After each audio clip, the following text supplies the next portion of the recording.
The Haunting Tales of Dark Shivering.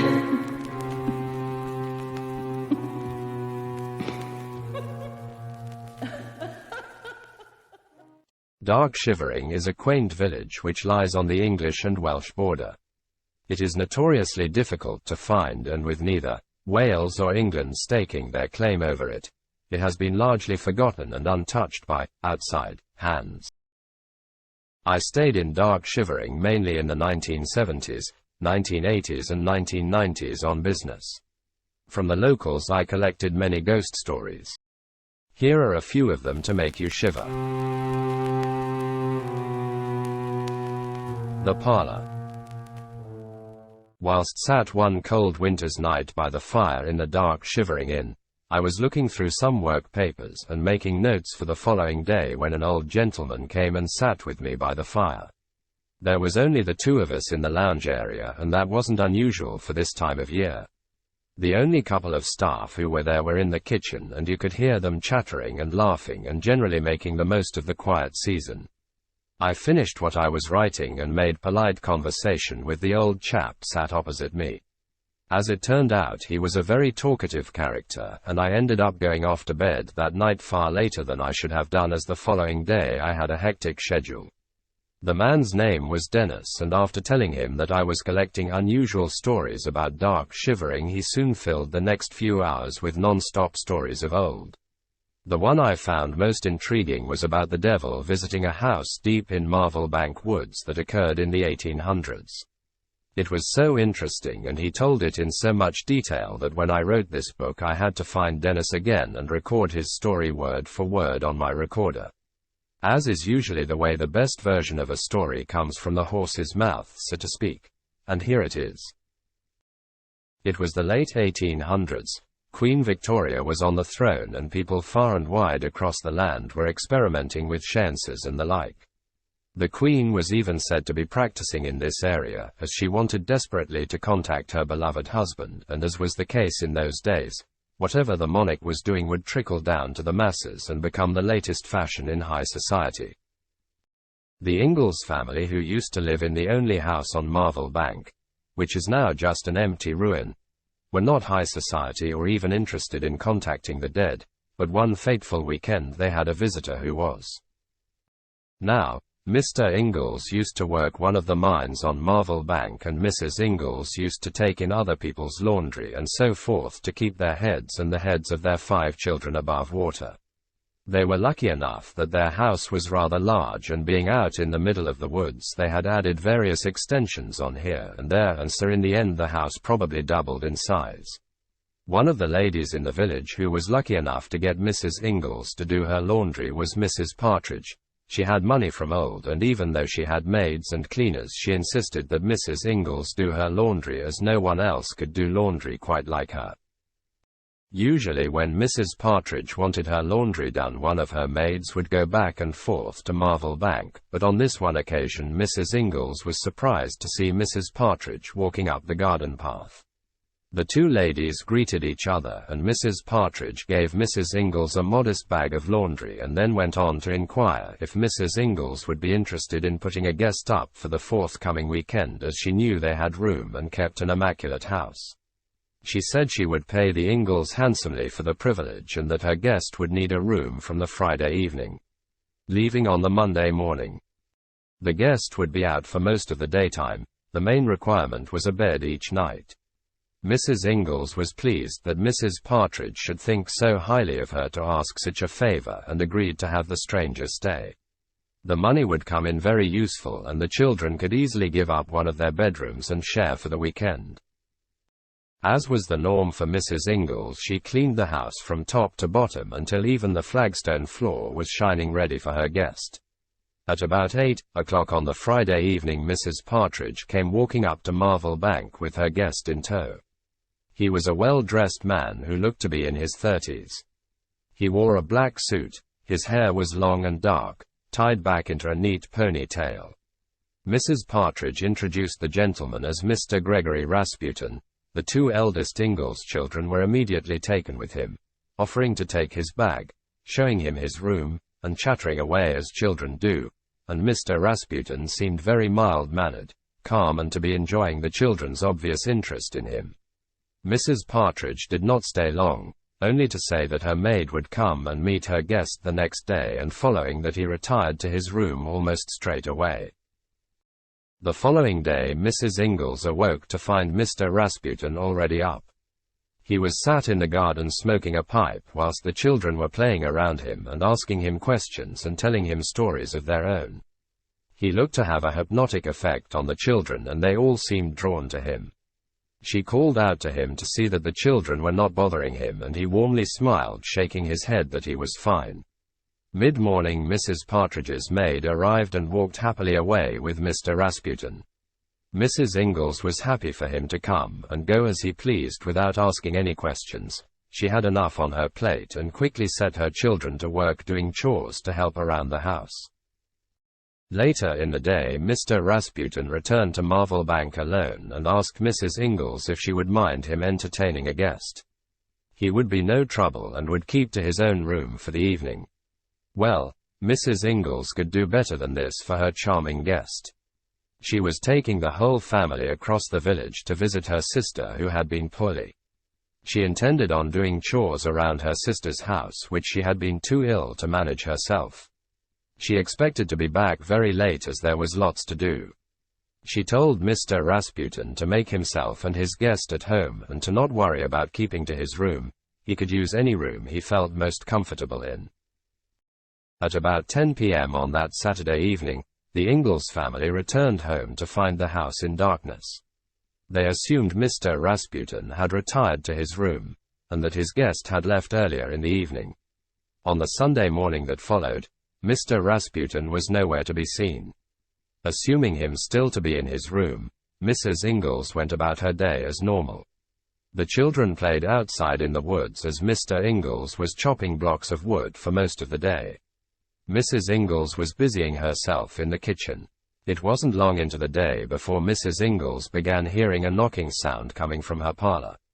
She hadn't been into the parlour room that day and had intended on cleaning it later. It was only used on special occasions and some Sundays, and so a flash of regret washed over her when she remembered offering any of her rooms to Mr. Rasputin. She hoped he had left it tidy and had not smoked his pipe in there. She didn't want that lingering smell in her furnishings. She popped her head around the door to check its condition and found to her delight it looked and smelled as she had left it. She forgot about the knocking and continued with her day. It was fast approaching 5 p.m. Mrs. Ingalls still had heard no stirring from Mr. Rasputin's room, and so decided she could wait no longer to remake his bed and freshen his room. She knocked on the bedroom door, but received no reply, and so she entered. The room was tidy. The bed had been stripped and Mr. Rasputin's belongings had all gone. Maybe he had left very early in the morning, maybe late the night before. She was slightly disappointed that he hadn't said goodbye or left a note, but decided that some people's nature was just not like that. And anyway, she was sure Mrs. Partridge would let her know why he left earlier than planned. She took no offense and remade the bed ready for her children to return to that night. After she had finished there, she started polishing in the parlor.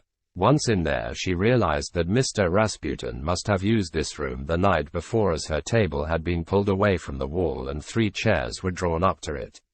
It was no bother. She pushed it back into place and began polishing it vigorously.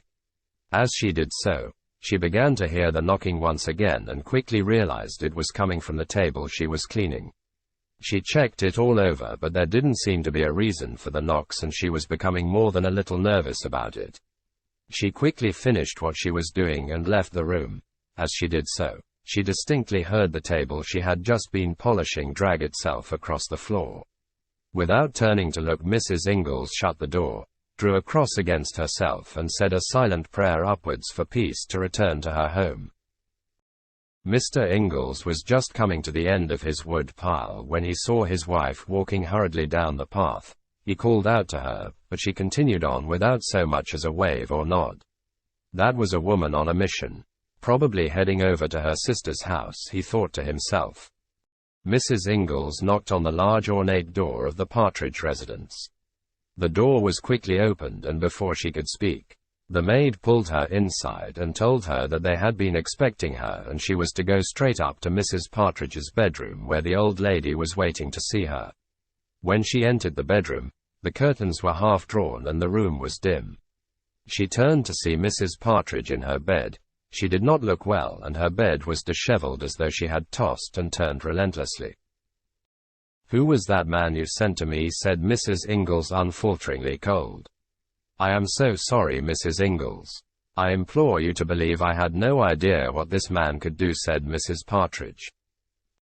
My dear, if only I had known, I would never have put upon you and your family. I would never have entertained the man myself." "Tell me what happened," said Rosemary Ingalls. "I invited him here to contact the dead. I'm such a fool. I wanted so desperately to contact my husband. I should have known nothing good could come of it. Arthur, my husband would never have approved of such things, but I have been so lonely without him." As she finished her sentence, she pulled herself together some more and began to tell Mrs. Ingalls what had occurred. "His name is indeed Gregory Rasputin. He is a well-known mystic and conjurer of the departed. I had it on good authority that I would be most satisfied with his service, and so I wrote to him, and invited him to stay.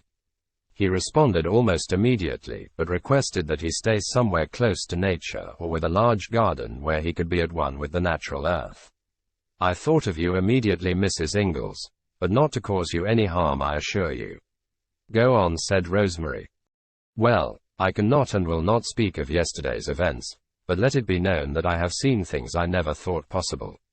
I know things that are not meant for the human mind. I have been told secrets I can never reveal. For the love of God, after he and an accomplice left my house yesterday, I sent the maid straight to your house to warn you to revoke your invitation to him, but you were not there. The house was in darkness," the maid said. "Apart from one room where the curtains were partially drawn, she took a look through the gap and came away screaming. Inside the room were Mr. Rasputin, his accomplice and a third." Mrs. Ingalls was starting to feel worried now. She had a horrible feeling in the pit of her stomach that she knew who this third visitor was going to be. Mrs. Partridge gathered herself and continued, "My maid, Helen, is a truthful girl. Whatever she tells me I believe. Even this, which sounds totally unbelievable.